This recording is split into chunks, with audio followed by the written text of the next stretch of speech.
Welcome to day 4 of 26 of my new beer review series where I'm going through 26 brand new beers I've never tried before and reviewing all of them. Today we've got another exciting one. It's the Mud Puppy Porter from Central Waters Brewing. Another Wisconsin beer, which kind of seems to fall in line with what we've been seeing so far, which is that Wisconsin has some of the best beers in the country, maybe the world. I'd venture to say that the Midwest United States has some of the best breweries in the world, but that might be a bit of a hot take. Now, historically, porters have been one of my favorite beer styles, so I'm really looking forward to this one. One thing that I'm noticing from looking at the can, though, is when it talks about the different flavor profiles in here, we're talking about a chocolate-like nose, and that the malty profile is uniquely well balanced by liberal hopping for its style.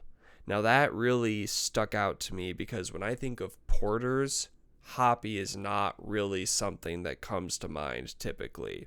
Much more of a dark beer characterized by malty flavors, often chocolate is a very common note, but not hoppy. So I'm very intrigued to see what this one's going to be like. I have had some Central Waters brews before and they've been pretty good. So no more waiting, let's get right into it. Please like or leave me a comment if you like this kind of content, or feel free to subscribe so you don't miss any of these coming up. Cheers.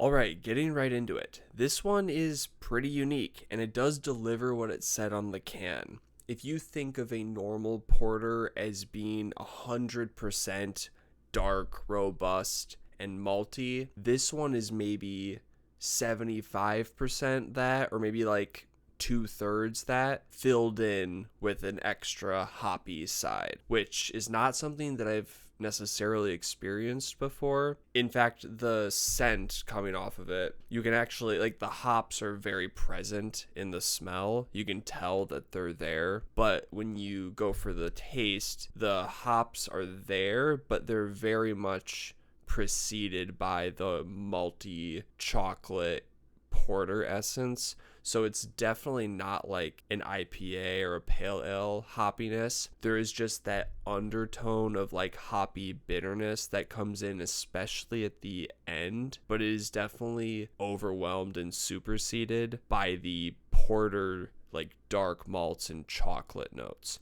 So it brings in an interesting character that I don't typically associate with a porter, but it doesn't completely switch up the game or overwrite what it means to be a porter or go against that grain too heavily. I think it really does deliver with the description on the can. So we're not doing anything crazy, but it's definitely different. I don't think I've ever tried a porter specifically like this, with this amount of hoppiness in it and how it adjusts the overall character as a result. Now for me personally, since I'm not a particular fan of super hoppy beers or hops as a main profile, this might not be something that I'd reach for off the shelf, but I think it's a interesting and unique porter, which is harder to come by in the market. So I would definitely recommend giving this a shot if it sounded interesting to you. Even as someone who doesn't venture into that side as much, I can tell that this is a nice porter and I did enjoy it. Thanks for watching day 4 of this series. We've got many more to go. Make sure to subscribe so you can keep up to date on what's coming up down the pipe,